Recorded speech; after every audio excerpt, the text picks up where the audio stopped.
ભાવનગર શહેરના કરચલિયાપરા વિસ્તારમાં ગઈકાલે મોડી રાત્રે પૈસાની લેતી દેતીના મામલે એક લોહિયાળ ઘટના બની અને ખૂનમાં પરિણમી.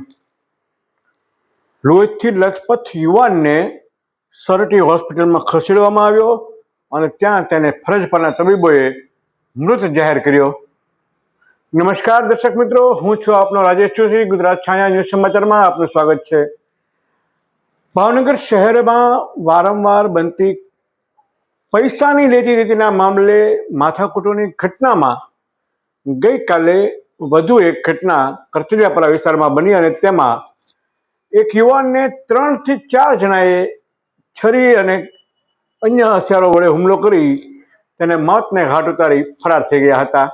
ઉક્ત ઘટના સંદર્ભે પોલીસ સૂત્રો દ્વારા જે પ્રાથમિક જાણકારીઓ મળી રહી છે તેમાં મૃતક યુવાન મોહિત ટેભાણી રાત્રે 11:30 થી 12 વાગ્યા આસપાસ મેરડીમાના મંદિર પાસેથી પસાર થતો હતો. તે વેળાએ કોઈ જૂની પૈસાની લેતી દેતીના મામલે કાનજી ઉર્ફે કાનો બારૈયા, કિશન ઉર્ફે કાળો કોથમરી, રામ ઉર્ફે કાળિયો તથા આર્યન બારૈયા નામના 4 જણા ત્યાં આવ્યા હતા.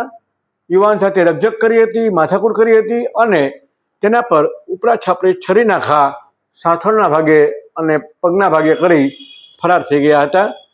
ઘટનાને પગલે લોહીથી લથપથ યુવાનને સારવારથી અત્રે સરટી હોસ્પિટલમાં લઈ જવામાં આવ્યો હતો, જ્યાં ફરજ પરના તબીબોએ તેને મૃત જાહેર કર્યો હતો. ઉક્ત ઘટનાના મામલે મૃતકના કાકા કાનજીભાઈ ઉર્ફે કાનાભાઈ કાળુભાઈ બારૈયાએ સ્થાનિક પોલીસ મથકમાં ફરિયાદ દાખલ કરી છે. 4 જણા સામે ગુનો દાખલ થયો છે. આ મામલે જે વિગતોમાં પોલીસ દ્વારા જાણવા મળી છે તેમાં મૃતક યુવાનને એક નાની દીકરી પણ છે, જેના માથેથી પિતાની છત્રછાયા ચાલી ગઈ છે. સામાન્ય પૈસાની લેતી દેતીના મામલે બનતી આ પ્રકારની ઘટનાઓ હવે ચિંતાનો વિષય બની છે.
બરાબર.